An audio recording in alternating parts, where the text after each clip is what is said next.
Colonel, you and I have talked off air about why there is no negotiation or communication going on between the Russians and the United States. We know that there was communication going on even at the height of the Vietnam War and throughout the Cold War, but there's no communication going on now.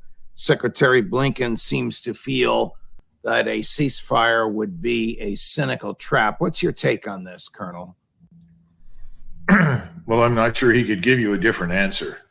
Remember that the people we're talking about in Washington are universally ideologues. And given their ideological mindset, a discussion with anyone who disagrees with them is impossible.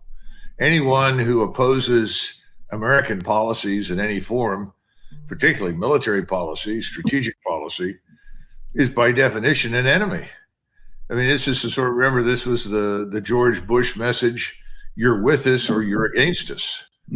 This is ridiculous nonsense. But we're not interested in winning anything. We keep talking about helping Ukraine win, but what does a win look like? Has anybody ever described victory? I don't think that they can define a win. It can't be the removal of Russian forces from Crimea. That's not even militarily conceivable. It can't be the removal of President Putin from office. These are probably on the wish list of Victoria Nuland and maybe Tony Blinken, but these things are not realistic. Well, from the neocon or globalist standpoint, if anything they do harms Russia and its leadership, it is by definition strategically positive for the United States and its allies. I don't subscribe to that view. But then again, people don't think carefully when they start wars about how to end them. And if you take the position that the only way the war can end is with the complete destruction or near complete destruction of your opponent, the war is not likely to end anytime soon, and sometimes never. Unfortunately, that's what we're dealing with. Colonel, President Zelensky gave an interview in English to an American reporter. I don't recognize her, and I don't know the name of the network for which she works. They're on a train. We're going to run this in just a minute. There's a little bit of background noise from the train, but you can hear what they're saying. The essence of what he's saying is he needs, I don't know if he understands this properly. He needs to win Bakhmut, and President Putin needs to win Bakhmut for PR reasons. So take a listen, and then maybe we can dissect what is Bakhmut militarily significant, strategically significant, or just emotionally, PR-wise significant? I think most analysts that have looked at Bakhmut recognize that town is the keystone in the edifice of the defense of Donbass. That once that falls, because of its unique position, the road networks that run in and out of it, the rail lines, the various factory installations, mines, presumably supply depots and other things, it is very important. And that once it is taken, it's questionable how you build another effective defense line on the scale of the one that you had in Donbass. So I think it is very important, and I'm sure he knows that. As far as PR is concerned, he may not realize what a PR disaster he now has on his hands, because he's effectively saying that he's sacrificing tens of thousands of Ukrainian lives in order to convey the impression that, first of all, Ukraine can still win, but he argues to deprive Putin of some sort of PR success story.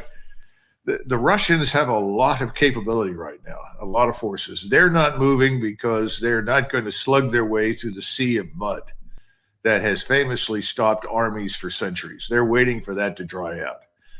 They are going to attack when it dries out. He knows that. He keeps trying to build this argument for an offensive that he's going to launch that will preempt the Russians. No one has figured out how he does that through the mud. Maybe he has a super answer that no one else has got. And secondly, we're not really sure what kinds of forces he has at his disposal. What I sent you in terms of the map gives you a rough estimate, but those numbers for the Ukrainians are rather soft. The numbers for the Russians on the map are quite hard. It doesn't take a genius to figure out where the Russians stand on this, and they can slug it out very quickly when they decide to do so. So I don't think Putin's in any hurry, and I don't think he needs a PR victory. Gary, let's put the map up. There you go. So, Colonel, how accurate are these numbers? I see 130,000 Russian troops. I see 60,000 Wagner forces. I see 50,000 Russian troops from Donetsk. I see another 50,000 Russian troops on the bottom. I can't tell what country that is. I don't know if that's Crimea or where they're coming from. The Ukrainian forces appear to be less than half of the Russians. Yeah, well, understand the 130,000 at the top are forces in reserve, uncommitted. That's very important. These are trained. But are they there? Are they there where they're shown on the map so that they can move east if needed? Yes, they are. And they're spread out, though. They're not concentrated into a tight little ball for obvious reasons. So they're spread out from perhaps the top of the map down to the dark part in the center. But they can rapidly move north and south, east or west, because the road networks that the Russians control give them excellent lateral routes to reposition forces quickly. Now, the 60,000 Wagner troops, the 50,000 in Donetsk, Luhansk militias, and regular Russian forces fighting with them, where you see the curving red arrows around Avdiivka and Bakhmut, they're fighting right now. In other words, those are forces that are committed to the front. They're not all committed, but most of them are. And those that aren't are certainly in positions to defend. Then at the bottom, where you have the 50,000, these are the ones that are not far from Kherson, which is off the map to the left. Those forces are not necessarily in contact, but they are in defensive posture. In other words, they're ready for an attack if the Ukrainians launch it. Now, the point of this map is to look at the Ukrainian side. These numbers, 80,000 at the top and 40,000 to the left as you view it.